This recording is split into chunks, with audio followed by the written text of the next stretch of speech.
राजस्थान के अंदर उपचुनाव हो रहा है। उपचुनाव में हमारे यहाँ से इस विधानसभा सीट से प्रत्याशी शांताबाई को अधिक से अधिक आप सबको जिताना है। इस क्षेत्र के अंदर 3 पार्टियां चुनाव लड़ रही है, भारतीय जनता पार्टी, कांग्रेस और बीएपी। इस क्षेत्र के जो मैं खुद आदिवासी हूं, इसलिए आदिवासियों से कहना चाहता हूं, अभी हमारे पूर्व के वक्ताओं ने बाकी की बातें बता दी है और आगे भी बताएंगे।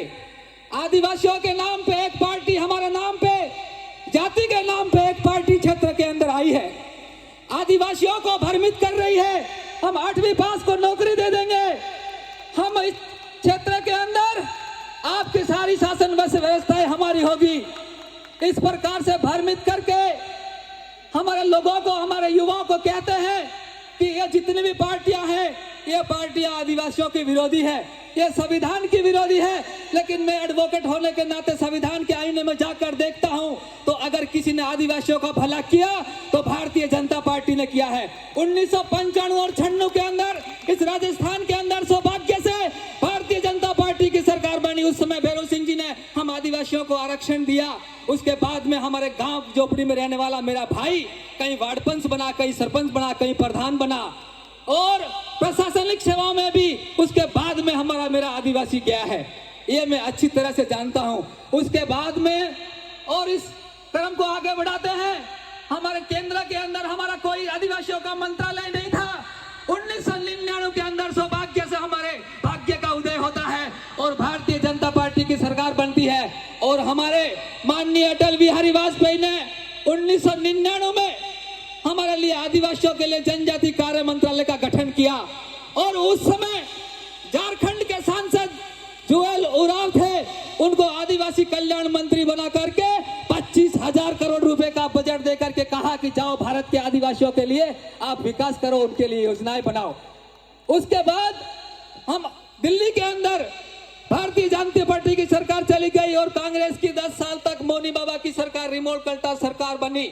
उस सरकार ने उन 10 सालों के अंदर 25,000 करोड़ से एक भी रुपए का बजट नहीं बढ़ाया। और सौभाग्य से 26 जून 2014 को फिर भारतीय जनता पार्टी की सरकार माननीय नरेंद्र मोदी जी के रूप में आई। उसके बाद में नरेंद्र मोदी ने फिर आदिवासियों की सोच ली और उन्होंने फिर उस मंत्रालय को देखा और उसके बाद में उस मंत्रालय के अंदर 128,000 करोड़ रुपए का बजट देकर के फिर उस मंत्रालय को हमारे लिए सौभाग्य का दरवाजा खोला।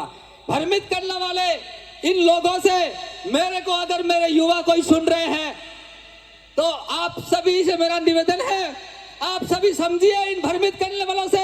इनका सांसद तो लोकसभा में खड़ा होकर राजकुमार रोध कहता है कि हमको विकास की आवश्यकता नहीं है, हमको धर्म कोड दे दो, धर्म कोड से और फ्री की योजनाओं की हमको आवश्यकता नहीं है, यो कहता है। धर्म कोड से क्या मेरा गरीब आदिवासी नौकरी लग जाएगा?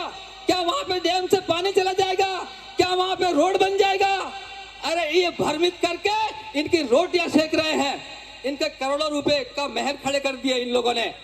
और इसलिए युवाओं को समझना होगा, आपकी और मेरी भावनाओं पे, मेरे समाज की भावनाओं पे अपने रोटियां सेक रहे हैं ये लोग कुछ भी भला नहीं कर सकते हैं। जिस समय द्रौपदी मुर्मू, हमारे समाज के द्रौपदी मुर्मू को राष्ट्रपति बनाने का समय आया, उस समय इन लोगों ने मेरे आदिवासी समाज को वोट नहीं दिया, इन लोगों ने कांग्रेस को वोट दिया, मेरे समाज के विरोध में वोट दिया। हमारी बहन को भारतीय जनता पार्टी राष्ट्रपति बना रही थी, उस समय ये एक गोदरी ओढ़ के सोया हुआ था और एक ने जाके विरोध में वोट दिया। आप सबको समझना पड़ेगा आपका हितैषी कौन है। भारतीय जनता पार्टी ने हमको दिल्ली का राजा बना के बिठा दिया, जहां पे राष्ट्रपति बना के बिठा दिया। राष्ट्रपति के पास में किसी को मौत की सजा हो जाए तो माफ करने का पावर है, विदेशों से समझौता कर सकती है, चुनाव आयोग की नियुक्ति कर सकती है, सुप्रीम कोर्ट और हाई कोर्ट के जजों की नियुक्ति कर सकती है। अगर पावर गिनाने जाऊं तो बहुत सारे पावर है, कम समय मेरे पास कम है। उसके बाद में आप देखते हैं आदिवासी समाज के लिए 2002 के अंदर भारतीय जनता पार्टी की सरकार ने, अटल बिहारी वाजपेयी ने झारखंड और छत्तीसगढ़ के भाई अलग राज्यों की मांग कर रहे थे। कांग्रेस ने हजारों आदिवासियों को जेलों में ठूस दिए। 2002 में अटल बिहारी वाजपेयी ने देखा कि मेरे को किसने वोट दिए हैं, किसने वोट नहीं दिए हैं, उन्होंने वो नहीं सोचा। उन्होंने वहां पे 2002 के अंदर छत्तीसगढ़ और झारखंड अलग राज्य बनाए।